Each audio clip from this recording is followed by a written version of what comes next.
If I'm selling a home, I like to sell it on a lease with an option to buy because then I still am on title. It's an eviction versus a foreclosure. I can continue to depreciate the asset and then I can 1031 exchange it where I can't do that on a contract for deed because it's technically an installment sale. So if I'm Interesting. buying, I want to buy on seller finance. If I'm selling, I want to sell on a lease with an option to buy just from tax, rent, and more favorable terms, just as me as an investor versus a buyer. And so depending on whoever's listening, like flip-flopping that and then contract for deeds in the middle. If you're a real estate agent earning $200,000 a year and you want to grow your passive income, this show is for you. Learn secrets other agents use and hear from experts in our field who will guide you on your journey to investing in assets like apartment communities so you can take your commissions and turn them into cash flow. Here's your host, Randall. Let's dive in. Hey, welcome back. Today's guest, Adam Zock. This guy, he's got so much going on and he talks quickly. And so the conversation is awesome. Like, I really enjoy chatting with him and hearing how he's built his business and what he's working on. So Adam is the owner of Home Equity Partner. He tells me what he's working on now. He's actually building a platform to pair rent-to-own buyers with properties and with investors who are buying those properties. So it's a very cool platform that he's creating now, and how he got the money to actually start this, he talks about. And so I won't spoil that. But the conversation, again, we talk about how he's ramped up and how he is paying full retail for properties and still making a lot of cash flow on a per deal basis. He's done over 400 of these deals, rent-to-owns. It's, yeah, we just break down. You're going to get something out of the show. If you're curious on how to structure this type of deal, or if you're a real estate agent and you're looking to maybe make some money on some rent-to-own buyers that you aren't sure exactly how they are going to qualify for a property, or maybe their lender didn't qualify them. Adam has a program where he's paying $1,000 for every person that you bring to him, plus paying a commission if you're out there finding the house for them. Very cool program. Again, he's got all kinds of stuff going on, and I enjoyed the conversation. Hope you do as well. If you're getting some of that show, please go on, rate and review. Helps us a ton. On our front, again, I just want to remind, we have the RamCap Fund going on right now. We're raising capital. We're raising $5 million. We're buying single-family properties in the Texas market. We're fixing them up, and then we're owner financing those properties. That spread allows us to be able to pay you, the investor coming into the deal, 10% or up to 10% as a preferred return. So jump on ridgelineig.com, go to the offerings tab. You can check it out right there and see what we're working on and jump into that fund. So without further ado, let's jump in. Adam Zock, here we go. Adam, welcome to the show. It's good to have you on, man.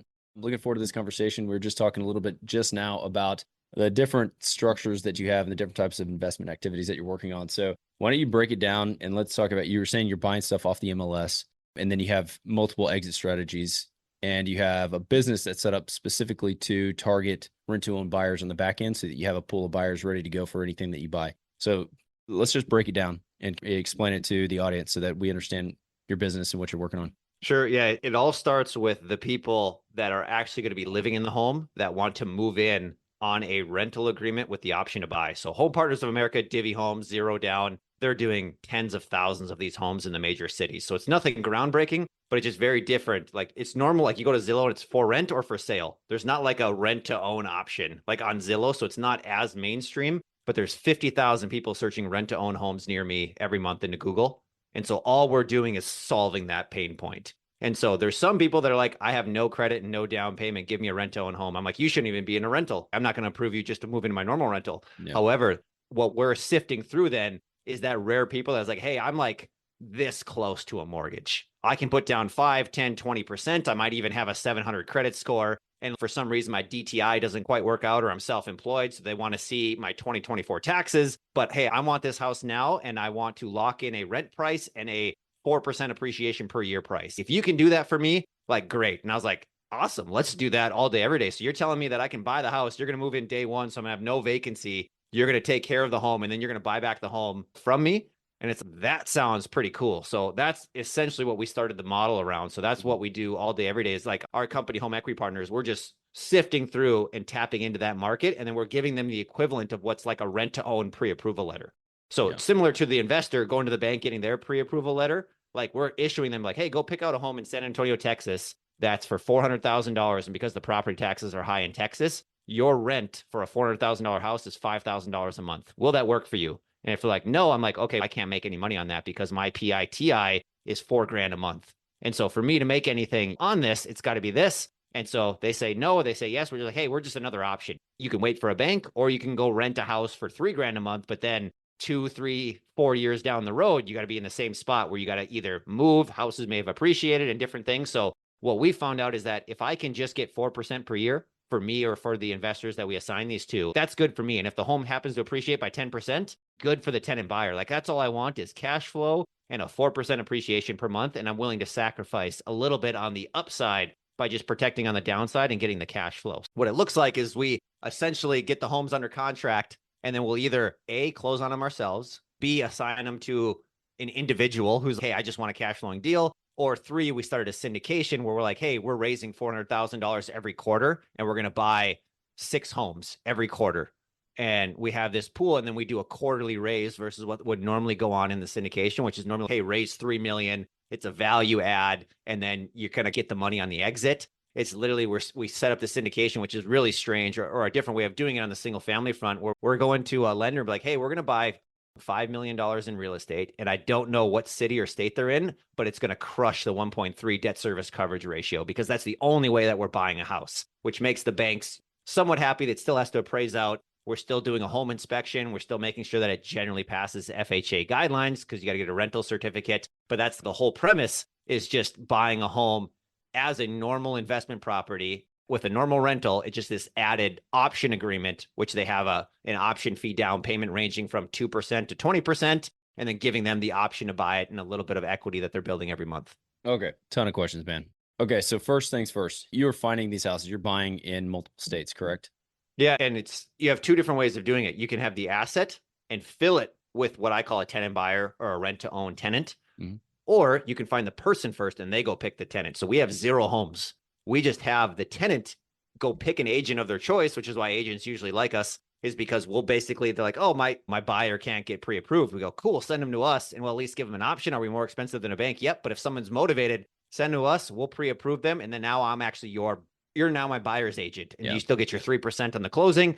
And so then we're actually pre-approving people first, and then they go with the agent. They just pick a house that's within basically their rent to own pre-approval terms. Mm-hmm. Okay. All right. Let's break it down house, and then we're going to talk about the borrower or the rent to own buyer. So the houses themselves, let's say easy numbers. You find a house, it's $100,000 retail sale, right? That's what it's worth. Easy numbers. Are you guys paying full retail?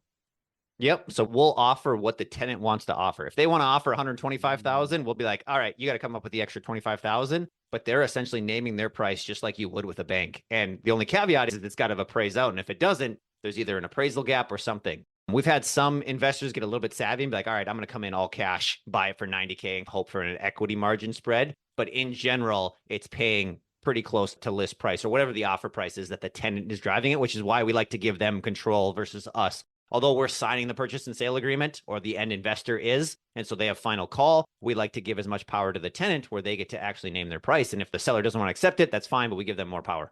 Okay. So you guys are getting it under contract, and the ones that you may close and you actually own those things, you turn around and you're rent to own that with an end buyer. Sounded like you said you are then selling that to another investor. So you guys are exiting completely and you're just wiping your hands and you're done? Or is that what's happening? Yeah, it's either like we'll literally close and take title, and then we have a rental agreement with this individual. We'll assign it to, call it a doctor in California. Him or his LLC will take title. He has the rental agreement, or we'll assign it. And so we don't close on it and then sell the home. It's literally assigning the contract to this outside investor. Right. Or what we have is our syndication fund, which is, hey, we can take 6 deals a month. Okay. So I guess explain the numbers to me then. Again, $100,000 house. Its full retail value, ARV, whatever you want to call it, is $100,000. Yep. You guys are buying it for $100,000. Where are you getting an assignment fee in there? How are you? So somebody's paying over retail essentially for this house. Is that sure? So on the smaller price homes, the numbers don't work out as good. So I'll play with it first. $400,000. Yeah. Sure. So if it's a $400,000 house and we're taking a 10 to 15 grand assignment fee, that's roughly 3 or 4% of it. The tenant's coming in somewhere between 2 and 20%.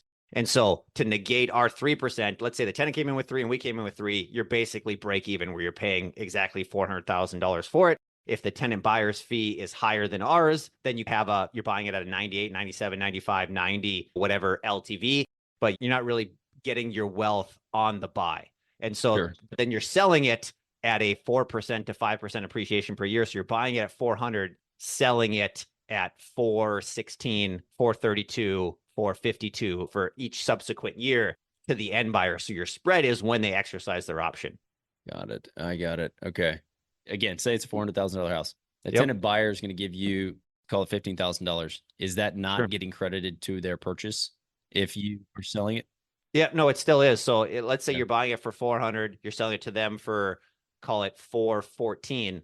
Yes, their balance to you after 1 year is $400,000 because they Okay. already gave you 15. You have that initial spread. And if it's negating our, call it our 15 grand, you're basically, your profit on that deal would be roughly 15K. Yeah. Yeah.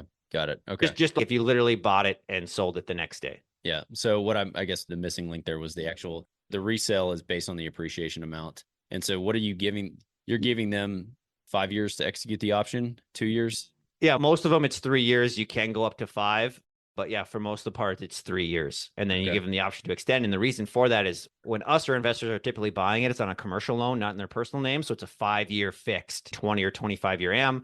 So the 5-year fixed term at whether it's 4, 5, 6, 7, or 8%, I know that I'm not owning that house after 5 years. No matter what, they're either buying it or I'm liquidating it within 5 years. Yeah. All right. I got you. Okay. So you're talking about that. All right. And then you have investors. So you're doing this. It's a great model because then you could pay a lot more than any other investor that's out there trying to buy a property, and you're not competing with, yeah.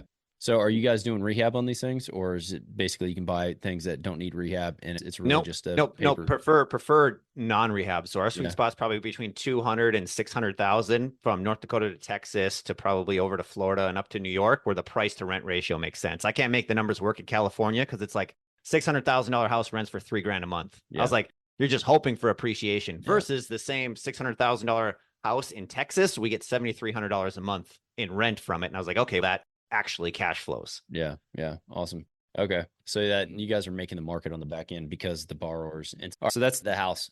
The buyers, like, how are you guys going about qualifying them? How are you making sure that they can make that additional rent bump if it's a $4,000 mortgage payment and they're now paying $5,000? How are you guys qualifying them? Hey everybody, Randall McCleared here with a special shout out to our friends over at Envone. If you're looking to diversify your investment portfolio, you've got to go check them out. It's envone.com. It's a crowdfunding platform with a wide range of investment opportunities, things like real estate investing and even bourbon barrel investing. So check them out. Envone hosts our crowdfund. It's actually a single-family real estate investment fund that we have launched with them, and we've had an awesome experience working with Levy and his team. They're super responsive, very quick to assist us with things that we need, and they have crowdfunding down to a science. Go ahead and check out episode 154, where Levy and I discuss crowdfunding in detail and how it can help you either invest or raise capital. And check this out. As a friend of the pod, launch your crowdfund with Envone, and you're going to get an exclusive 10% discount when you head over to envone.com/ABC, or simply call Levy and his team at 475-800-8716 and mention Agents Building Cash Flow. Go crush it. Happy investing. Talk to you later. I passed the MLO last year just to understand this a little bit better. So we screened them almost like a loan originator and a rental. So we're doing full credit, verify income, calling past landlords, doing the criminal, the collection, all of this where we get to see their full profile. And having done, I think, 450 some of these, you start to see some patterns on what's going on. But in general, it's if they have a high credit score, it's a lower down payment. If they have a lower credit score, it's a higher down payment. It's almost just like a seesaw, and there's nothing super groundbreaking from it. But me as an investor, I'm just like, oh, this person's riskier. What reduces my risk? 20% down from a tenant, which is basically prepaying 2.5 years of rent.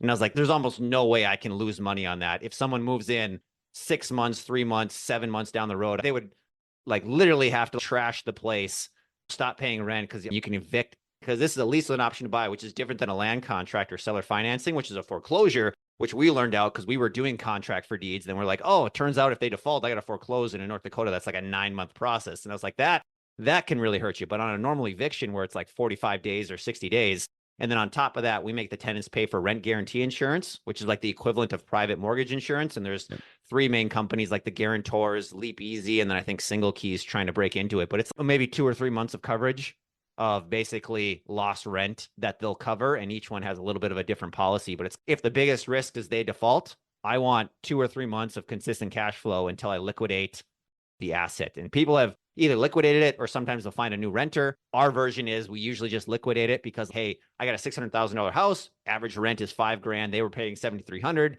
They dropped in $35,000. And really the intent is, hey, I want to, you can keep it. It can still either cash flow neutral or something, but like we typically buy the asset for a purpose. And if it doesn't work, that's different, which is different than some other strategies that I have is I'll just buy a property in Tampa Bay, Florida, buy it for 30 years, do nothing with it, just appreciation, debt pay down, and cash flow. It's, that's one strategy. We've just found that this rent to own strategy, I just wanted to maximize my ROI. I want the least amount of capital in. And when they're bringing, most of our clients are bringing 10% down.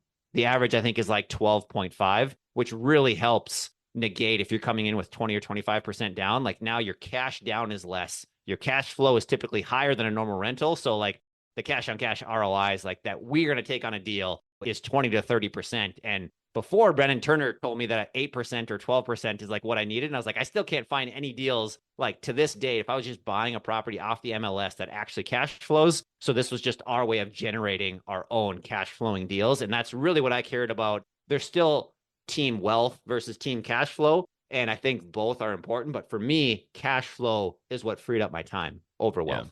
Yeah, for sure. And having that consistent cash flow coming in puts your mind at ease quite a bit as well. So you can focus on other things and actually grow business while you're working.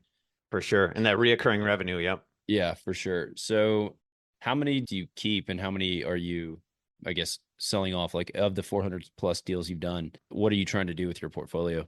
Sure. So I would say we probably own half of the overall deals that we've done. And moving forward, it's probably like a third of them we're keeping, a third of them we're sending to individuals, and a third of them are going into the fund. We played around with the fund idea because this was a little bit new. Our investors were like, hey, I don't really want to do this. Like they didn't want to own the property, find a property manager. And sometimes we can be asset managers for them. They're like, hey, what if I was just truly passive? That's a little bit different. That's some security stuff. And what can we do? So we actually did a 506B as an unsecured line of credit, just like a promise, no mortgage. So that was 506B number one, where people are literally just loading our company money. And I was like, great, I can give someone 10% just as working capital and I can go out and buy assets. And it's okay. That's one version of doing it. But I was like, that's not as great of a sell to investors. I was like, hey, what if we do the normal syndication model where it's like a 10% preferred, 70-30 split? We'll raise all the capital, do all that. We'll get some split for the profit, but we don't really need to bring capital, even though that we co-invest on all of our deals because I think it's the best cash flowing deal that I can. So I'm personally investing into all of our individual funds that we're creating as well as in addition to being a general partner. And so it was just like, oh, how can we do that? And it's okay, great. Now they get all the LLC benefits of depreciation, a write-off. They're getting diversified across 20 single family homes across 10 different states. And so then assuming that we can still package that together, find the deals, then it's just aligning the capital with the deal flow. So are you raising in advance? So it's like a blind pool and then you deploy the capital, or how are you structured on that front? Yeah, it's so let's say we're going to do like a $5 million raise, which is like, all right, we're going to raise $400,000 every quarter. And so it's, basically raise 400 grand. Cool. Now here's our deal with pipelines. Use up that capital. If we've used it up super fast, it's okay. We got to wait till the next quarter. And that's where we keep some or assign some to some others. If deal flow was slow, maybe the next raise is only 100 grand or 200 grand to align with the deal flow, which is tricky when you're doing like deal performance and whatnot. But like right now, capital raising is not really an issue for us because it's okay. We're doing it, at least for our past ones, it was like, a 10% preferred return with a 70-30 split. Cause I was like, we're one of the only syndications that can hit cash flow, like literally, day one, because we're just buying the asset versus a value add, which in some ways can have a higher equity multiple. But for us, for me, it was like designing it more around cash flow. And so that's how the deal structure goes and it ebbs and flows a little bit. Yeah. So then when you exit the syndication, you are assuming they're either going to refinance those borrowers. Yeah. Yep. Or you're going to wholesale it at that time, or what are you going to do to exit? Yeah. So it's either they buy or we liquidate the asset. And so we're like in our underlying portfolio, we're like, oh, well, let's just assume 50% of them buy and 50% of them don't. And of the 50% that buy, it's okay, great. That it meets basically pro forma exactly how we wrote it.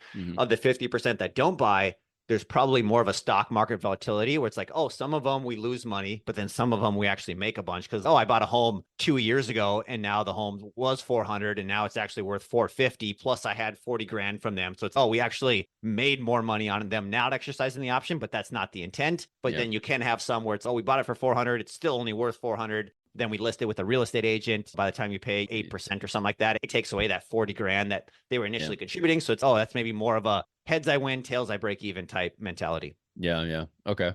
Interesting. So have you guys closed any of those funds, or is it you have one syndication that is set up?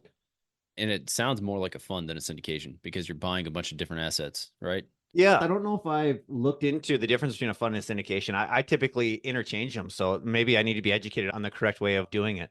Syndication typically is one asset. So you're going out so that's why I was like, how are you syndicating single family houses? That's why I kept going back to that. But yeah, you have a fund, you're raising the capital and you're deploying that capital into multiple different assets. You got it. And so you set up one, it's a $5 million total fund. Yes. Yep. Okay. Got and it. then you have multiple closes is what it sounds like. So you're closing every quarter, you're doing a close. So yeah, so the goal is for the main holding company is one home under contract per week. And so we're pretty close. We're batting about 80% this week. We typically do more deal flow on quarter 3 and quarter 4. But in general, yeah, it's, hey, if we can close on a deal a week, that's a pretty good year for us. Yeah. And so the majority of the business driver has to be your borrower lead generation. Is that correct? Yep. Yeah. You could buy, if you're buying off the MLS, paying full retail, you could basically buy at any time you want. Yep. And so there's a couple tricky parts where it's okay. It ebbs and flows between capital and deal flow because, we got all these homes under contract. And even if they're putting 10% down, if I'm buying 9 homes at 50 grand a pop, it's okay. All of a sudden that's $500,000 of cash. Yeah. And it's okay. Assuming that we have a syndication, it's relatively easy to ebb and flow and make that work. But what gets really tricky is the debt financing. Yeah. Because, you're buying these all over the place. And so it's, who's going to lend to you? Because it's not Fannie Mae, it's not Freddie Mac. It's, we got to find a local bank or a community bank that's, hey, this is what we're doing. Get the general partnership to be strong enough on paper that they pretty much just give us like a $3 million guidance line. Like, all right, assuming that it meets a 75% LTV on a 20-year AM and it meets the 1.25 debt service coverage ratio, you're generally good to go with that. But that's harder to find than anything else. Because if it's just a single asset, it's under contract. Let's underwrite it. Here's the deal. And away we go. But it's like, hey, we want to buy homes across 25 states. And I'm not going to tell you which city or state or condition yet. And I just want a blanket $3 million guidance line to go buy homes over the next 6 months. So how are you guys handling that? Do you have that guidance line set up? Yep. So we have a couple of banks that have it set up that work really well. And so now it's just, okay, how do we continue to do that? And it's usually just bring in probably the equivalent of a key principal to what the multifamily guys do. We're just like, all right, this guy's got 5 million sitting in the bank.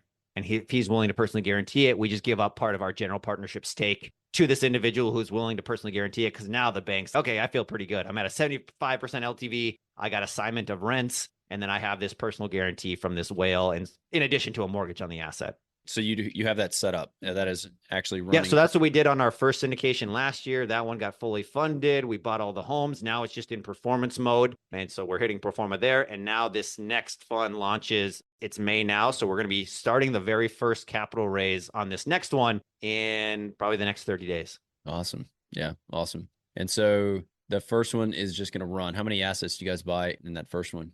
In the first one, we started off because it was like a proof of concept in that fund. It was like, let's start off small. Let's do like $1 million raise. Hey, does this work? Is the bank going to work? Can we actually match the deals with it? And so it took us about 6 months and we bought, I think, 15 homes. 15. Yeah. With $1 million, did you raise $1 million?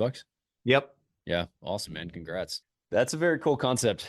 We have a crowd fund that we did the same, very similar with, and you can set it up and you can take on unlimited number of investors and you can market, you can do everything. So are you doing a 506B? Yep, that's what we're doing on both of these. I had looked at the crowdfunding and I was always curious on how easy or hard that is to set up and if it's still an equity dilution or if you guys are doing it as debt structure or how you're doing it. It's a debt structure almost. It's an income fund. So it's a straight flat return, quarterly distribution up to 10%, depends on how much money you invest. But you can have so many investors in it that it doesn't matter how small the minimum investment is, but you're capped at $5 million. So the total raise is $5 million and then you have to close it down. But we set it up and structured it in a way where we could do what you're doing, which is have multiple successive closes. So we find a house, we say we need $150,000 for this house. We can go raise 150. They put it in, we could do a closing and draw the money down. So that's one way to do it. But again, yeah, you've got this set up to where it's almost like just the model in general. Who else do you know that's doing this? Anyone? I know some of the bigger companies that are like, hey, Home Partners of America got bought out by Blackstone for, I think, like $6 billion, where they're like, I have a ton of cash. I'm just going to buy properties and it's a rental with an option to buy. And it's really just a glorified, I'm buying in the top 30 cities. But this kind of matchmaking effort in Adam's perfect vision, I'm going to have a rent to own marketplace where you got a bunch of investors ranging from institutional to individuals. And then you got a bunch of what I call tenant buyers on the left side, all various location, credit score, monthly rent payments. They each kind of name their price. And it's like almost like a March Madness bracket where they're meeting in the middle. Or I guess the equivalent of what I've been told is like some version of Tinder where you're like trying to match make with, instead of mortgage loan originators and bankers, it's, oh, who's interested in doing the rent to own? And so it's just like getting really, didn't know that's the space that I would be in. I remember watching like a Chris Crone video. I was like, oh, what is a lease option or creative financing or subject to? And it just happened to be like, I was like, oh, and then I think it was probably because I got hooked on Google Ads pretty early. And it was like, oh man, this is like, people are literally searching rent to own. And if that goes away, we have different marketing channels like Facebook or whatnot. But man, it was just like, not that it was easy because Google will take your money very quickly, very easily if you don't have a good conversion. But like for me, it was just like, oh, that's super cool where it's like pay per click. I don't have to do social media. I don't have to do outreach. And it was like a business that was more of a, so it's real estate plus it's a business. So it's super passive. So like we can have a sales and an operations person. And then Adam gets to focus on more strategy and investors and different things. But it was just like this target market where I was like, because I went through the first 10 properties were various flips that we sucked at. It was various turnkey properties that was like 25% down that cash flow $200 a month. And I was like, man, I can buy like one house every 4 years because it just wouldn't go. So it was like, oh, how do I just juice the ROI? And then I hated turnovers because turnovers is just like, oh, you lose 1 month of vacancy and it just crushes your entire ROI for the year. And then plus there's like grand or more of turnover costs and having the property manager. I was like, man, how do I? And so it was just like slowly start chipping away at that. We actually, the first idea was college kids go pick a house and you can rent it at the 1% rule, just to cash flow. And so that was the idea of just renting houses on the open market. And then I was like, then they leave. I was like, I don't really want that. I want them to either buy it or do something else with it or have more skin in the game. So then it evolved into this. Yeah. So again, you mentioned about compared to owner finance. So the rationale was really because North Dakota was problematic with the foreclosure timelines. Yeah, if I had to put it into 3 buckets, I call it owner financing, which I guess you could call seller financing. Number 2 is a land contract or what's called a contract for deed. And then number 3 is rent to own, which is like lease option, lease purchase option. So if I'm buying a home, I want to buy it on seller financing because I am 100% on title and there's just a mortgage. That's it. On a contract for deed, it's like a vehicle warranty. Like the actual deed doesn't transfer, but there is paperwork at the county that says, hey, they have an equitable interest in this property. They pay for taxes, insurance, and are responsible for all the repairs. But it varies in different states, and you get really creative on a contract for deed. Like you could have them sign a notice of cancellation and hold that in an attorney's trust, and just so that you can avoid the whole foreclosure process. But that's like a whole loophole. But if you're doing it legit, it's okay. You have to give them the redemptive rights of whatever the foreclosure states are. Some are super quick, but like North Dakota wasn't. I was like, oh, I don't like that. So if I'm selling a home, I like to sell it on a lease with an option to buy because then I still am on title. It's an eviction versus a foreclosure. I can continue to depreciate the asset and then I can 1031 exchange it where I can't do that on a contract for deed because it's technically an installment sale.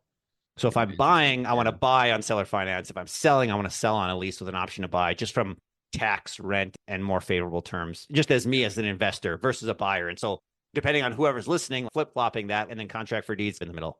Yeah. Land contract. Yeah, I've done each of those. Back in the day, like in Texas, I know there was a bunch of rules. I worked for an attorney and it was like, okay, you can't go over 6 months. You have to rewrite your contract every 6 months. I don't know if that still exists or if that is something that you guys have to pay attention to or not, or if there's a new regulation. This is like in 2009, like when I started doing these, and I did a number of them, but I would just rewrite the lease every 6 months, which was not ideal.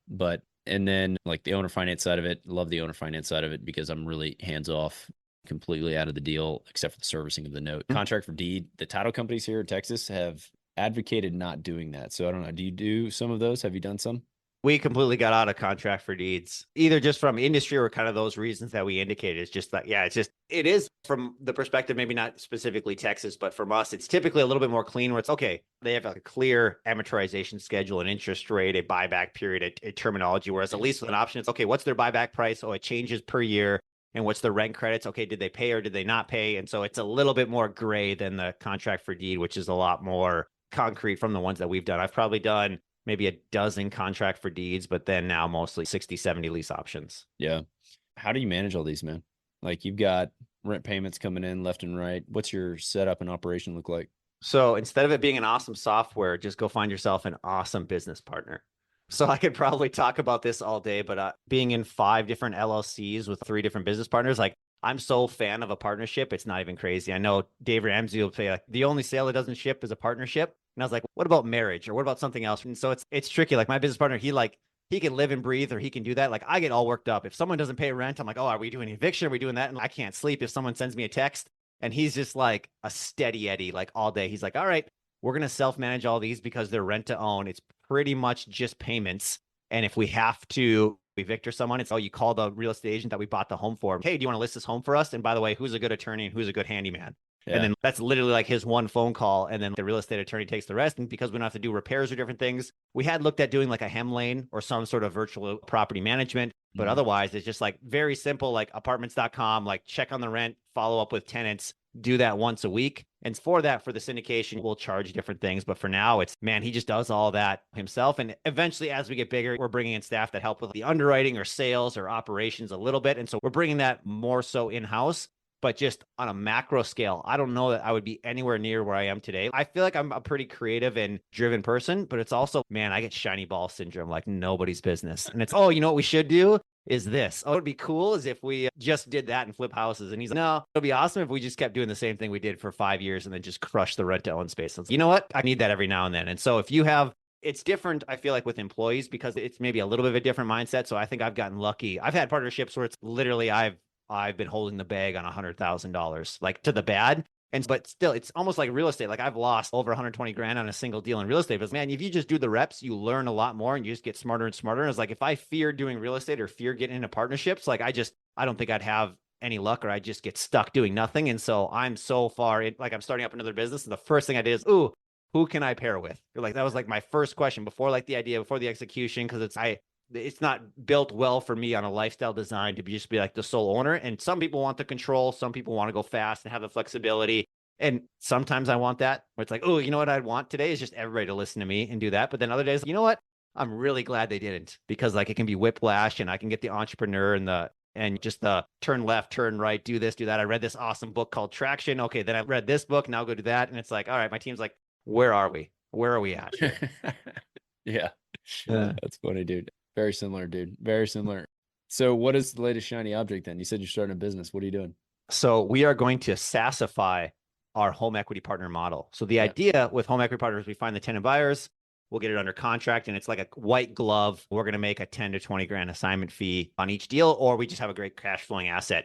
And I was like, but in order to do that, I have to charge $5 grand on a $400,000 house. And I don't really like that. In a perfect world, I want some family office that can buy that $400,000 home all cash, charge $3,500 a month in rent, and both sides be okay. There's not enough room for me in it to be hand-holding, get it under contract, underwrite, assign it, manage it, get it to closing. But if I was able to just be like, you know what? Chris wants a home. Turns out Jill has money. Can I just make a connection? And so we got some state of North Dakota dollars to actually launch this thing, which would be, we're not quite sure exactly what it's going to be, but it's essentially, instead of us playing telephone operator, which is a little bit what we're doing now, right? We're basically handhold, we find a deal, we get the asset, we're going through it. It'd be more so of a, hey, here's 1,000 people that all said, here's my credit profile, here's how much I want to pay in rent, here's my purchase price. And then you get investors where we just say, hey, give me 4 numbers, like, where do you want to buy? What's your cash on cash ROI? How much capital do you have? And what sort of lending, underlying debt financing can you get? Is it conventional, commercial? You're doing it all cash? And then we're building up a software that literally matches people then. And then you can just start having a conversation, which is, hey, do you literally want to buy me a house? Whether it's a rent to own, a contract for deed, or seller financing. And so we'll see if it takes off, but it was fun. We got some grant dollars to at least test that idea and hopefully be an industry disruptor. But it turns out an idea is great. It all comes down to the execution and persistence. So that's the latest shiny ball, but there's been about 9 other ones that were like, yeah, we really shouldn't be doing that. So this is the one shiny ball that's actually, getting more of Adam's attention. But for every one of those, there's about 9 other ideas that you've got floating around. Yeah, it's hard to stay focused sometimes, especially when you have all these things going. But yeah, if you have the team, man, that's fantastic that you can do that. So how did you get the grant? What was that process like? And was it, we have a thing here where you can go pitch an idea and do something like that. Is it very similar to that, or what would you guys have? Yeah, I was surprisingly shocked at North Dakota. We got a little bit of oil money, so they started some different funds, but it's crazy what local like sponsorships are available, like whether it's the SBA, whether it's the Small Business Development Committee, whether it's the Chamber of Commerce, or it's the Economic Development Committee. Like there's literally all these free resources for entrepreneurs and small business owners that like you hear about it and like their government or their business. So it's clunky and it's a little bit inefficient, but it's, oh, they got score mentors where it's just, oh, you have a bunch of 50 to 70-year-olds who have done a bunch of stuff. They're just going to mentor me for free. Oh, I didn't even know that existed until somebody told me about it. So it was like, I didn't even know this existed. They say, yeah, can you build a business that brings money into North Dakota that's software based? I was like, I don't know. This sounds like a good one. So if they'll give me some free cash to do it, I'm certainly willing to do it. And I was like, okay, then once they do that, then, oh, we have an angel match program. So for every angel investor that you get, we'll match it dollar for dollar up to $250,000. And I was like, ooh, so then like my brain's, oh, if they got all this incentive programs to trying to bring money into North Dakota versus just because some businesses just want to vitalize, have more spending local, have do all this. But North Dakota's, we're getting everyone leaving. We had a population of 700,000 people, which is probably like a quarter mile just circle around you. So like your entire city, you know, a quarter of your city is our entire state. So, okay, how do we get more revenue coming into North Dakota? It's okay, can we be some little mini version of Silicon Valley here in Fargo, North Dakota? And so they started like a little ecosystem. So it's been cool where they got like the Wonder Fund, which is, oh, I forget one of the Shark Takes, Mr. Wonderful, where he's like, like I'm starting this. So they have all like these incentives to now try to get startup programs. And like Oklahoma has one, and I'm not familiar with Texas, but there's all these different like accelerator grant and other things. I was like, turns out if it's who you talk to, and oh yeah, you should totally try this. And I think about just, oh, if someone said, hey, do this and we can do that, I was like, why wouldn't I just try to go to the least path of resistance as opposed to just trying to do my own things? So if I can get some free capital to test out an idea, I was like, man, that's fun. Even though it costs my time, I'm like, this is cool because it's like incentivized with the state. So you have a little bit of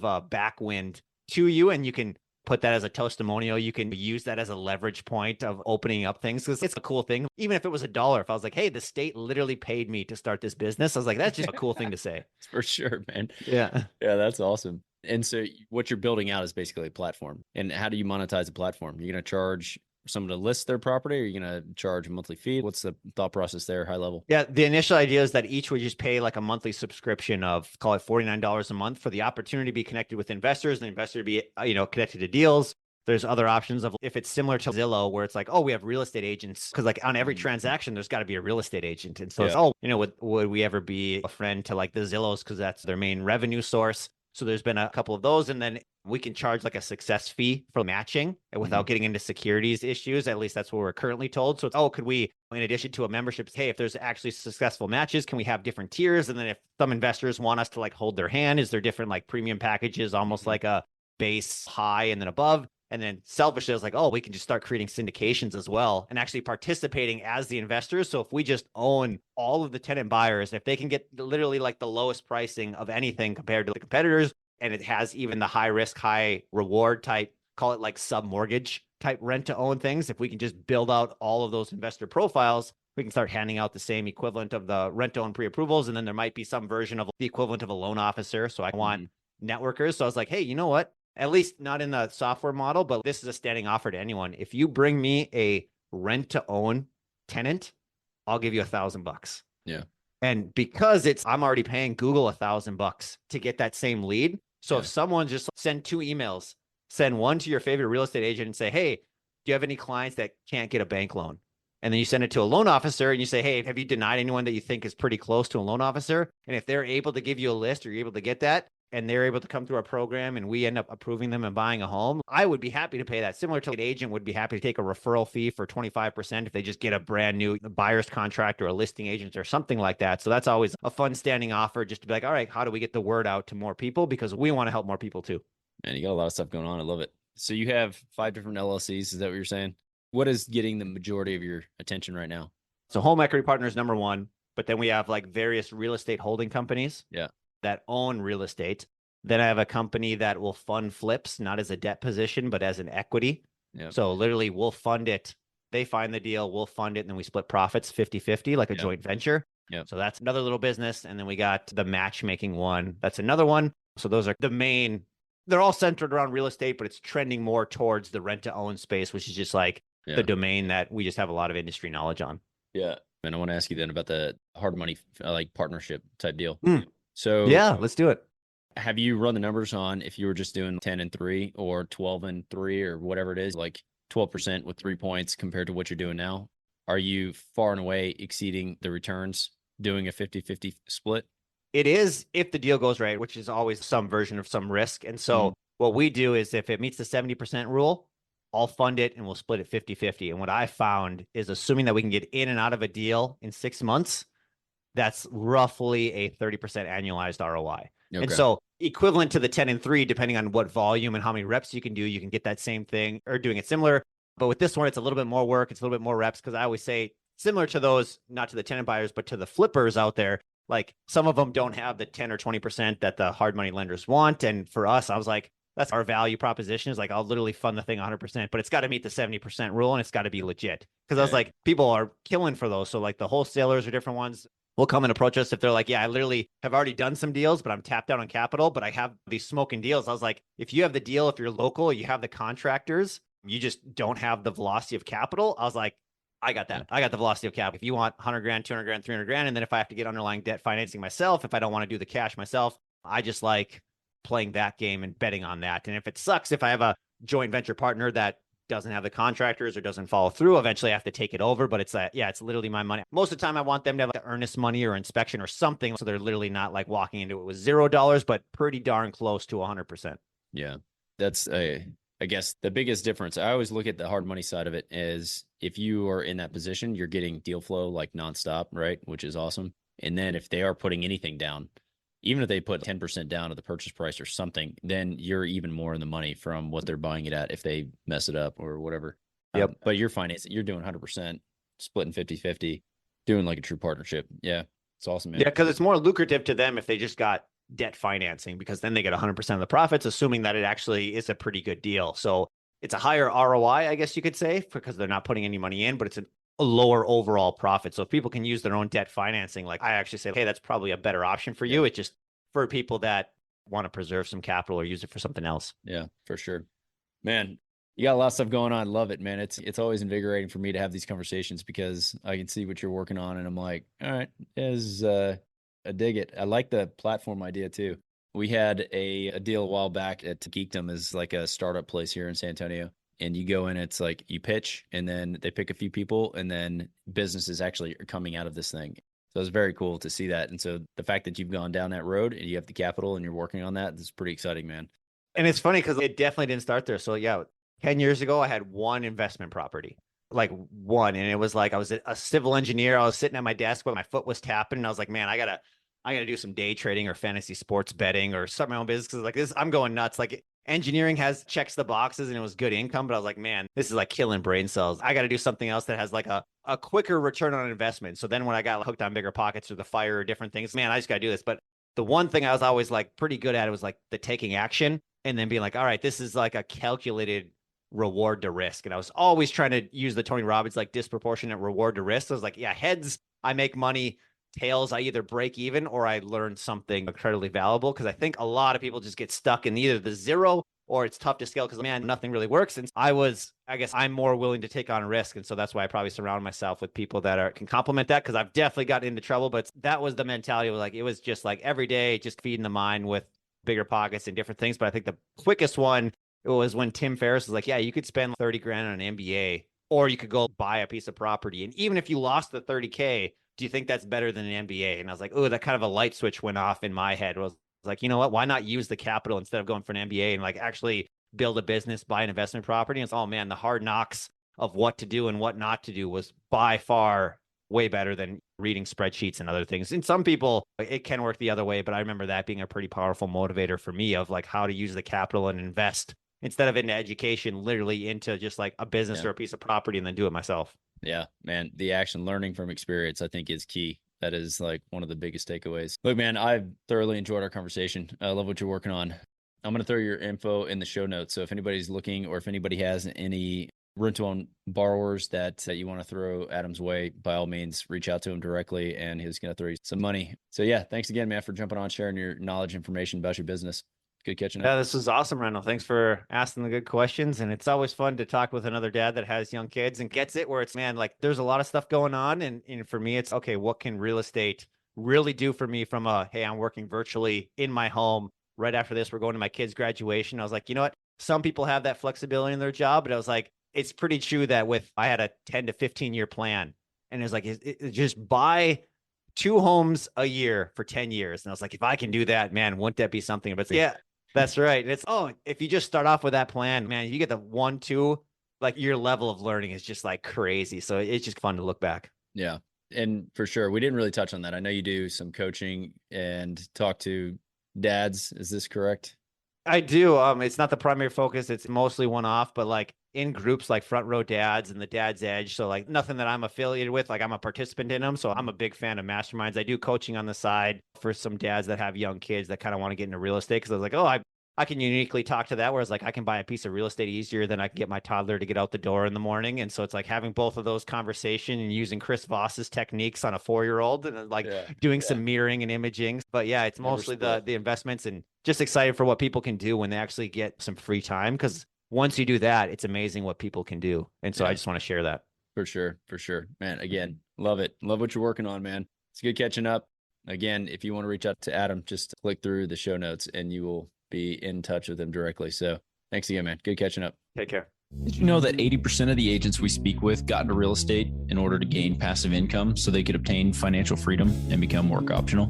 If you want to stay up to date, the best way is to make sure you're subscribed. So if you haven't done that, go ahead and do it now. We'll catch you on the next episode.